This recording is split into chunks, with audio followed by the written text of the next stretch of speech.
Welcome বন্ধুরা।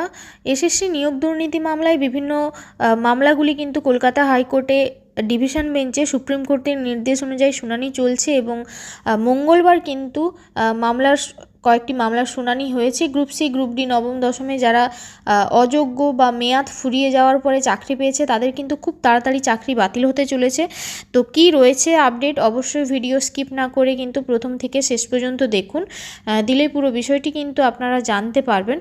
SSC সব নিয়োগ মানে নবম দশম একাদশ দ্বাদশ গ্রুপ সি, গ্রুপ ডি যে নিয়োগগুলি হয়েছে, প্যানেলের মেয়াদ উত্তীর্ণ হয়ে যাওয়ার পরেও যারা চাকরি পেয়েছেন তাদের চাকরি থাকার কিন্তু কোনো প্রশ্নই ওঠে না।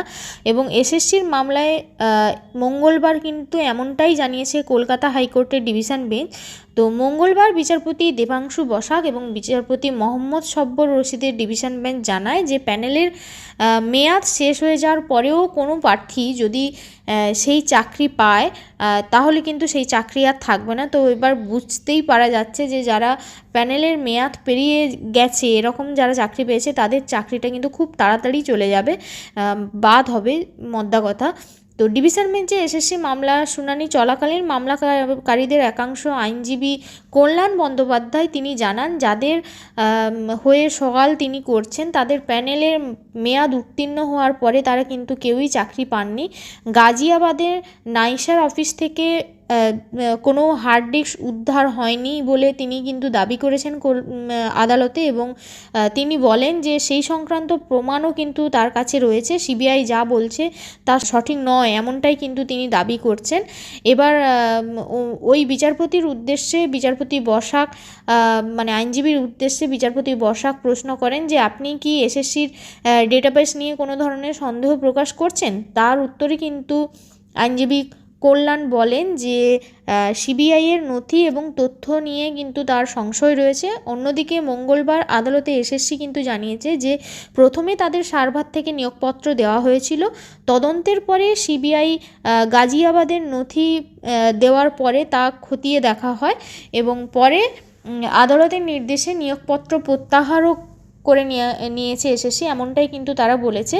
তো এরপরেই আইনজীবী কল্যাণবাবু তিনি বলেন যে গাজিয়াবাদের যে হার্ড ডিস্কের সত্যতা সেটা আদালতের সামনে প্রমাণিত না হলে চাকরি প্রার্থীদের চাকরি বহাল থাকা উচিত, কারণ ওই হার্ড ডিস্কের কোনো ফরেনসিক পরীক্ষা হয়নি। তো ফলে তাতে থাকা যে নথিগুলি যেগুলি পাওয়া গেছে তার গ্রহণযোগ্যতা নিয়ে কিন্তু প্রশ্ন ওঠাটা স্বাভাবিক বলেও তিনি মন্তব্য করেন।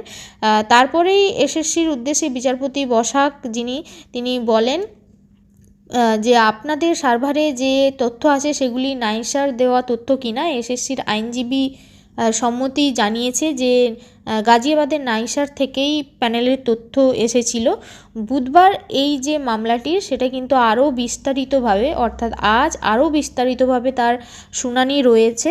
তো কি হয় সেটাও আমরা দেখব এবং যারা সত্যিকারের মেয়াদ ফুরিয়ে যাওয়ার পরে চাকরি পেয়েছে তাদের চাকরিগুলো বাতিল যায় কি না, নাকি এসএসসি বিরুদ্ধে বা এসএসসি থেকে যে তথ্যগুলি উঠে এসেছে এবং সিবিআই যে রিপোর্টটি পেশ করেছে আদালতের কাছে সেটার কতটা গ্রহণ করে আদালত সেটাও আমরা আজই জানতে পারবো। তো এটাই ছিল আজকের একটি খুব গুরুত্বপূর্ণ আপডেট। এই ধরনের বিভিন্ন আপডেট পেলে অবশ্যই আপনাদের সাথে সেটা খুব তাড়াতাড়ি শেয়ার করব। এই ধরনের বিভিন্ন আপডেট পেতে এবং বিভিন্ন নিয়োগের বিজ্ঞপ্তি পেতে অবশ্যই আমার চ্যানেলটিকে সাবস্ক্রাইব করে পাশে থাকতে পারেন। আজকের মতো এখানেই শেষ করছি, ধন্যবাদ।